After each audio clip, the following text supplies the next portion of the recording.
welcome to Getting to Good Enough, a podcast to help you let go of perfectionism so you can do more of what you love. I'm Shannon Wilkinson, a life coach in Portland, Oregon. I'm a recovering perfectionist who's getting better at good enough. And I'm Janine Adams, a certified professional organizer in St. Louis, Missouri, and I'm lucky enough to be naturally good at good enough. And today we're talking about the myth of right. Hello,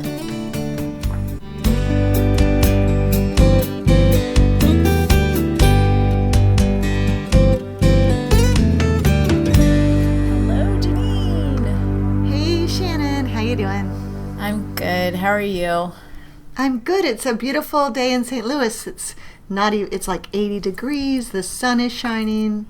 It's very nice because it's been either raining or hot all for the last month. So it's nice. Wow, that is nice. It's 86 and sunny here.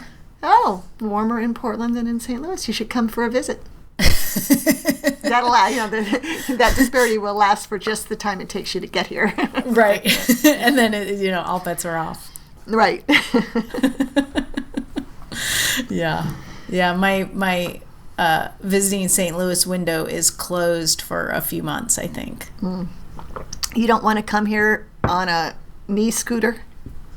Yes, I do not want to come on a knee scooter. Especially when it's hot and humid or there are tornadoes. I can't get to the basement, so. Oh, right. Yeah, that won't work. So we'll have to wait till maybe the fall. Well, that would be great. We'd love to have you here in the fall. Yeah. You and Mike, come on out. That would be fun. Yes. We will get him there one of these days. Right. So today, we are talking about the myth of right.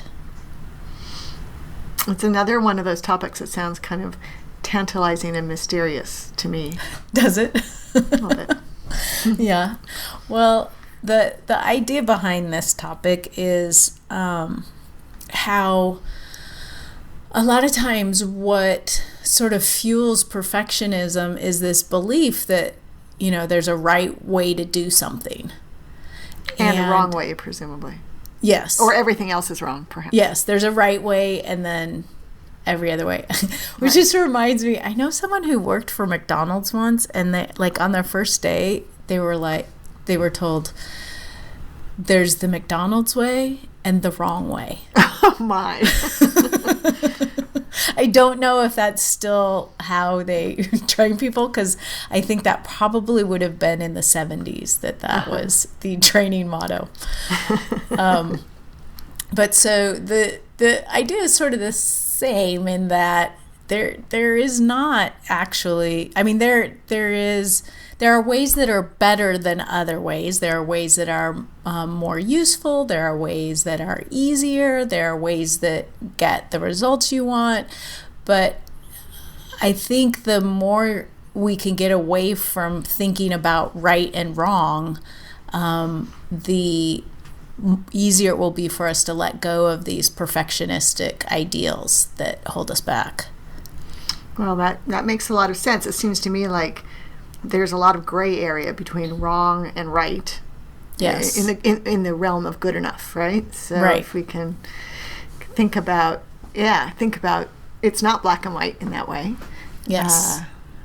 I was going to say I'm having, perhaps as a naturally good enough person, a little trouble even relating, but that's not true. I have lots of things where I think it's the right way. I'm not very flexible with grammar, like we've talked about before, or certainly not with spelling. But there are right ways to spell things. But actually, that's not necessarily true. There also are alternate ways to spell things. Yeah. I just happened to read something online that was, it was something like 10 grammar things to get over. And it was like people have been using sort of incorrect grammar for so long, it's just in the lexicon and it's sort of accepted now. And one of them was, what was it? Irregardless. Which I still can't That just is like nails on a chalkboard. I'm never getting over that. Yeah. But the thing is, you don't have to point it out. Right. I have gotten over pointing it out. Yeah. It's true. Yeah. Yeah. Oh, that's interesting. Yeah, but so, and I think the reason why this is really relevant to people who tend towards perfectionism is because what you deem as right is what it equals perfect. Mm-hmm. So it's not right unless it's perfect. And in so many situations, perfection isn't even attainable. Mm-hmm. And so, then it's always wrong. Right. So you're living with, if it's not perfect, which it isn't going to be, that means it's wrong in this way of thinking. Well, that's not a fun way to live. No. And then, that's how you get into those cycles of like beating yourself up. Like, I can't even do this right. Well, depending on the situation, no one may be able to do it right. Mm-hmm. And also, there are so many times where there are a lot of options for right, what could be considered right. Oh, absolutely. Yeah, I mean, just think about, I was just thinking about like podcasting. There are so many different types of podcasts out there, so many different ways to do it, so many different results, but also it's still all recorded audio entertainment, or sometimes video, that different people will enjoy for different reasons. Right? Exactly. So it's all right, or it's all good enough, right? And it's all done, and none of it's perfect. That's right. I mean, it's so true, and it's so easy for people to not, like, if someone wanted to start a podcast, it would have been so easy for us, but thank goodness our topic was what it was. But it would have been so easy to not even do it because we didn't know the right way to do it.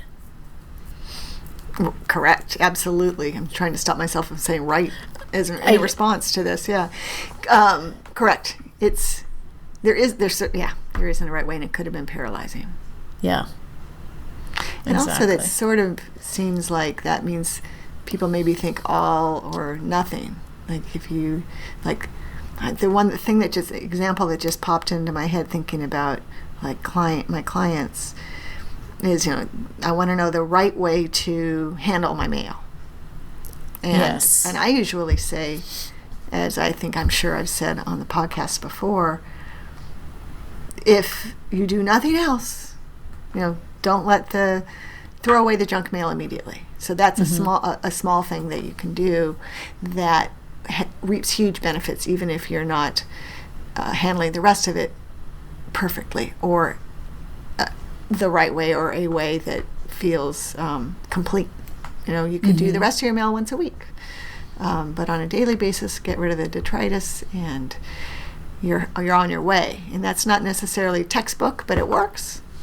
Yeah, absolutely. And that's the thing, is that you sort of you have a place to go from, for different people, even for the same person in different situations, what is going to work the best, the best way or the most efficient way for them to handle the mail could change over time. And if you're sort of locked into I have to do this the right way and this is the right way, then wanting or needing to change that can feel like failure, when it's just adapting and growing and evolving and doing what you need to do to respond to the situation. And quite the opposite of failure. Yeah. Yeah. Interesting. I just thought the thing that just zipped through my head is this genealogy research trip that I talked about a couple of weeks ago. Oh, where I think it was in our Let It Be Easy episode, where I said that I realized I wasn't letting the planning of this genealogy research trip be easy. and I was going to shift the way I would think about it. And I've been working on it because the trip is coming up in a couple of weeks. And it's been really, really hard to let it be easy, because I think it's just hitting me now. I think the reason it's been so hard is I have in my mind that there's a right way to do this. Oh. And it's been a really overwhelming process. And I actually think I made some breakthroughs over the weekend, but I've spent a lot of time with this. And I am finding liberation in this conversation, because there isn't a right way to do this. I mean, there is a way that I hope will work well, and all my efforts will be helpful. But I think I was getting a little perfectionistic about it, because I really want to be able to make sure when I'm there, I'm maximizing every drop of time I have. And I also want to be able to talk about it with my blog readers and so forth, and, really tell them how to do it right. And that's really making, it's holding myself back. Yeah, and it's a little crazy making. Because, it is. Because, depending on what you're hoping to gain from this research trip, there's dozens of different ways you could approach it. Mm-hmm, exactly. Right. And that's the thing. That's what I've been zigging and zagging. And among the various ways. And I've at least got it. Now I know what order I'm doing things in. And so it's getting better. But yeah, it's crazy making, and it's crazy. I mean, it's not. It's just it's the opposite of how I think of myself as being. So, well, that's an interesting experience for you, I bet. Yeah, it really is. It really is. And it's funny, because when we started talking about this, when we decided a few minutes ago that this was going to be our topic, I wasn't sure that I was even going to be able to relate to it, or what it was, where I was going to come out. And instead, I've had a really helpful to me epiphany. So thank you. Well, this is my favorite kind of topic for us to have. Is where you're like, I'm not sure I really get it, but let's go for it. And then you're like, oh, I get it. Yeah, I'm doing that. Right. I'm falling right into that thing we're talking about avoiding. Yes. Yeah. So thanks. So I think that actually I literally feel a little bit excited and freer, less burdened by. Yes. I've been letting this trip burden me, which is also the opposite of helpful. Oh, so. Yeah, because this is supposed to be fun, right? Yeah, right. I mean, that's sort of my assumption. Right. I'm doing it because I want to do it. Yeah. But I was getting a perfectionistic about it. Yay. Yeah. So when I come back from, who knows, maybe we'll probably not record while I'm on the trip, but when I come back, I can let you know how that worked out. Yeah. Yeah. That would be great. I would love to hear that. But that sort of goes to our theme that we keep coming back to over and over again, is knowing why it's important to you. So then you can assess, of all the options you have, which one gets you where you want to go. And that's the sort of, if we're going to use the term right, that's the right one to choose, is the one that's going to get you in the direction you want to go in. Because there is not one right way to do a research trip. There's not one right way to clean a kitchen. There's not one right way to exercise. I'm just thinking of all of these things where it's easy to not do something because you think you can't do it the right way. Right. There's not one right way to make dinner or walk your dog. I mean, everything. I mean, anything. I mean, I'm sure there are things that do have right ways, and people like neurosurgeons might follow those. Yeah, but you know but what? They get creative People are, too, I'm sure. I was going to say, people are making innovations all the time. Mm-hmm. And every brain's different. Yeah. I mean, inside. I mean, presumably they don't always encounter the same thing that they're expecting when they. Right. My brain just took a little vacation just a second ago. No, I knew what you were saying. Okay. But it is also relevant in thinking, all brains are different in how we think too. Mm-hmm. Yes. Do you like that one? I don't know. I was just thinking how I didn't even recognize the double meaning to what I was saying when I was being really literal. Aw. Yeah. Yeah, but so how to move away from that feeling of needing to do it the right way starts with recognizing all of these ideas that, you know, there probably isn't just one right way. There are many possible ways. Knowing what's important to you will help you choose the way that gets the results you want. And I think that's really what we're after, is like when you sort of back away from the right and wrong thing, it's like, well, why am I doing this? And what's going to be most efficient, or what's going to be most fun, or what's going to be most energizing, or what's going to be most doable, or, you know, it can be that simple. Mm-hmm. Which option gets me where I want to be? Yeah. Yeah, it's interesting. I just commented on someone's post on Facebook about, she was asking about ideas for non-traditional wedding dresses. And so I gave her some advice, since I picked a non-traditional wedding dress not too long ago. Mm-hmm.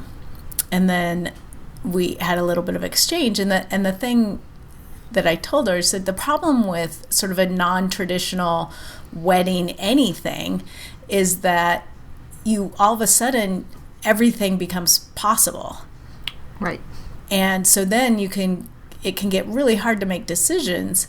And so to start with something that you're really clear about, whatever that is, and then go from there. And so what I told her was that I started with how I wanted to feel during and after our wedding, and how I wanted our guests to feel during and after our wedding.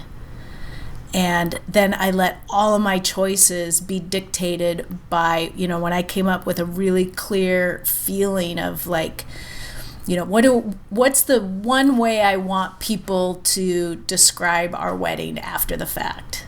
And then I made my choices based on that. Wow, that's wonderful. That's great advice. What two questions come to mind. One, what was the word that you wanted people to feel? I wanted people to feel like they'd been to a really fun party full of love. Oh, mission accomplished. Fun was the word that jumped to my mind when I thought about how I felt about your wedding, since I was fortunate enough to be there. Fun and loved. Absolute fun. Yeah, you did it. You nailed it. That's excellent. And then the other question was, presumably Mike was on board with that vision.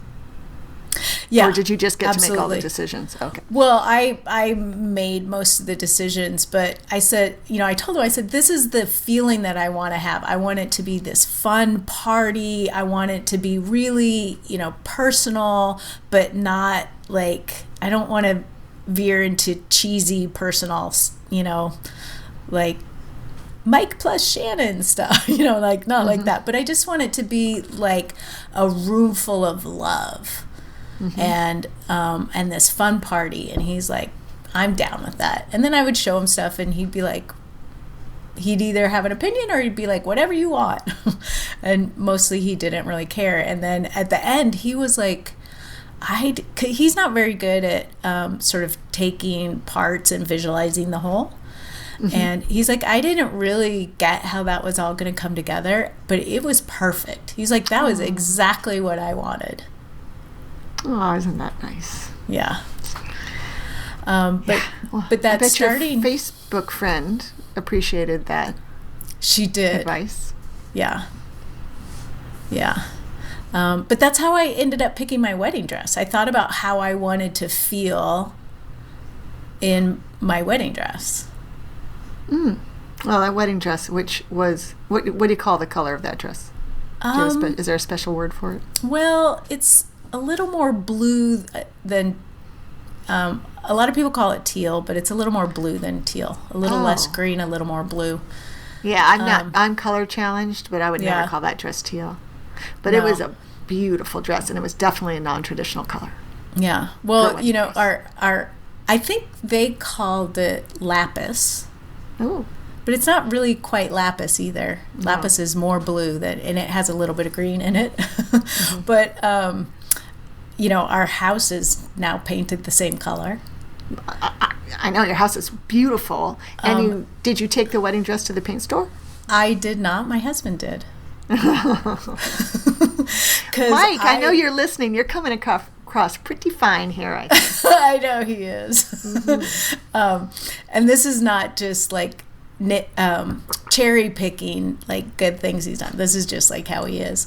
But I had been, because we were building this other property, then I just planned the whole wedding, and so and then my mom had to go into assisted living, and I was having to deal with her house. I mean, I had major decision fatigue. And we had sort of decided the general idea, color scheme that we wanted to paint the house. And he had brought all these paint chips home. And I was like, I can't decide. I want something like this, but like the specific color, just pick something and I'll be happy. And so he's like, okay. And there was I don't know if you remember my dress, I had it hemmed so it was a little bit longer, so it had like a little bit of like a little baby train in the back, and a piece of the tulle tore off during dancing, and I had taken it and tied it around Mike's neck like a bow tie over the top of his tie, and he kept that, which I didn't know. And so he took that piece of my dress into the paint store and had them match it. I love that. And one of the things that seems so smart about that to me, as somebody who gets overwhelmed by choices, is he instead of like looking at all the blues and seeing which one was closest to the blue that was your dress, he just took it in. That's so smart. He did what he's really good in, what he's really good at doing, as we talked about in episode 17. He asked for help. Right.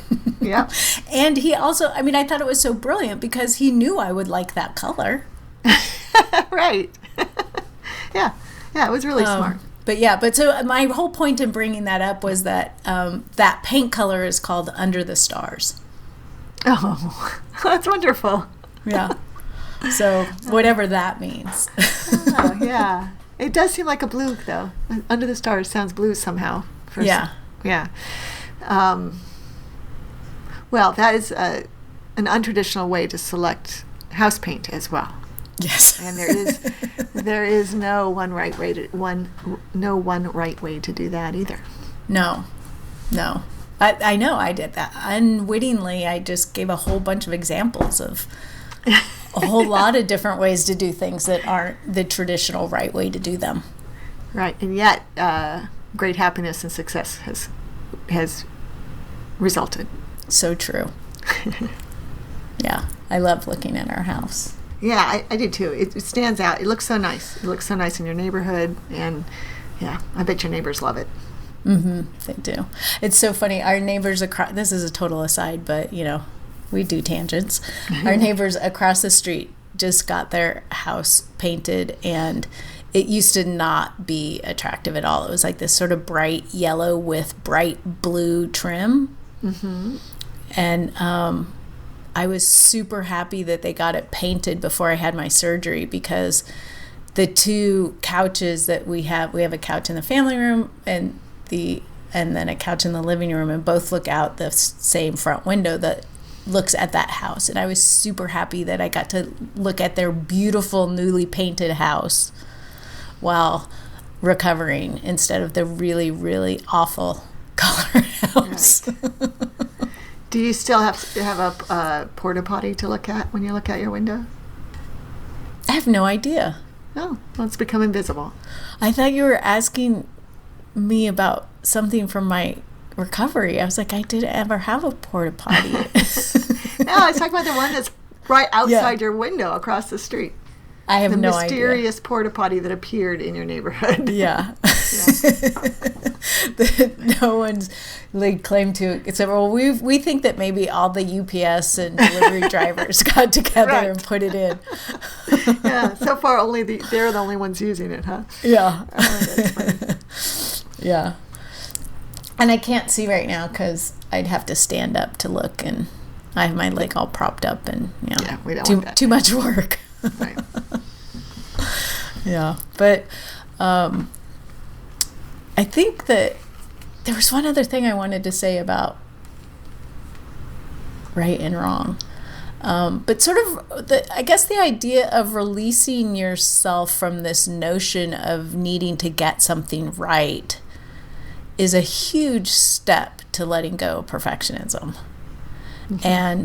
And recognizing, there are all these different ways to get where you want to go. And it isn't that one of them is the right way. Right. Right. I feel like that's very liberating. Or could be. Yeah. And it's also gentle. Right. And I like gentle. Yeah. It is. It's a great way to be nice to yourself. Mm-hmm. And to also, sort of after the fact, not beat yourself up. This is what I wanted to say, was that, you make a choice, you do something, and perhaps it doesn't turn out the way you want to. It doesn't mean you did it wrong. It just means you have information on how you might choose to do that differently in the future. Mm-hmm. That's very nice. Yeah. But moving out of that black and white, right or wrong paradigm is very liberating. Yeah. Excellent. All right. Anything else you want to say about that?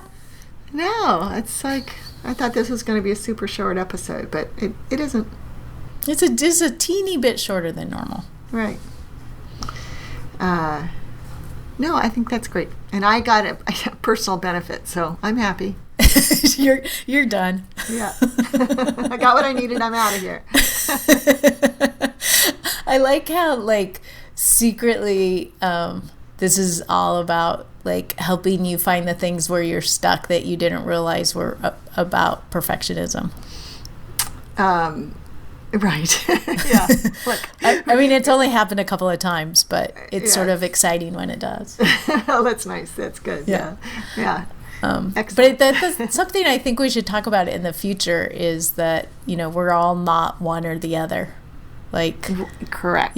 We've set up this dichotomy that you're the perfectionist and I'm the not in this relationship, when in fact, I keep coming up with ways I'm a perfectionist. And you're doing an excellent job of letting go of perfectionism. So. Well, but I think the beauty about the places where you get perfectionistic is that in a lot of cases, you sort of figure it out and move through it, but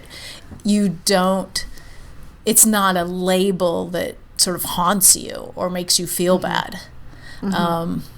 So I think there's a lot to be learned by that. Yeah, well, thank you. And I do think that there's some fodder here for a future episode. Yeah. All right. Well, for now, let's wrap up the myth of right. Okay. And we would love to hear from you. Do you struggle when you think there's a right way to do things and everything else is wrong? You can leave us a voicemail at 413-424-GTGE. That's 4843. You can find us on Instagram at Getting to Good Enough, on Facebook at Getting to Good Enough, and on Twitter at GTG Enough. And of course, you can always leave a comment on the show notes for this episode or any other episode you have a comment about at gettingtogoodenough.com. So for now, this is Shannon in Portland, Oregon. And Janine in St. Louis, Missouri. And we hope that Good Enough is getting easier for you.